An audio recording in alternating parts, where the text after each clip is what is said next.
A Mighty Wind, The Annals of History, by Lord Blackwater. Chapter 3. A Vintage Orgy.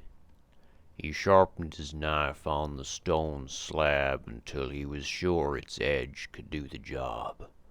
He gave it a quick rinse and then ran it down the side of his shaft. He brushed off the pubes and went in for another stroke. Yes, Corfart thought to himself. this'll do nicely. It was the night of the village orgy, and he had to be clean. He had to be smooth. This was the biggest night of the year for the Rishimi people, and the night on which most young people met their lifelong partners.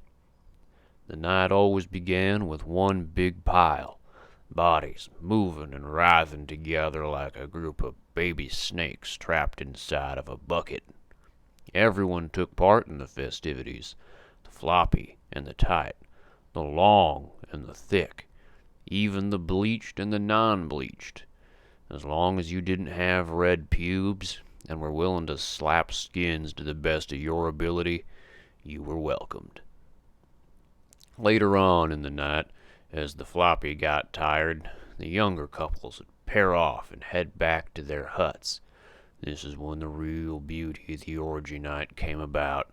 You'd note someone of particular prowess in the pile, perhaps someone giving out Swedish bike rides, and invite them back to your place. If you stuck it in the right places, you'd be getting that Cambodian yum-yum for life. This was what Corfart was most looking forward to. He wanted love. But if he were to find love on that orgy pile tonight, he had to hurry. He was already running behind, and if he didn't get going soon, he'd find himself on the very top of the pile. It was well known that those at the top had the fewest options, and ended up either leaving the pile with no one, or going home with a real turd. Corfart's great-uncle had once been the topper. He ended up marrying out of the village to a galdak with a lazy eye. The family didn't talk with him much anymore. So Corfart gave the old swish and flick to the rest of his shaft, tickled his balls with some leftover campfire water, and made his way down to the edges of Blackwater Lake. Corfart ran as fast as he could. The breeze felt nice on his freshly shaved balls and cooter. The feeling gave him hope that tonight would be the night he found his very own salty whisper. But all of his efforts appeared to be in vain, as when he arrived at the lake shore, the orgy was already well underway.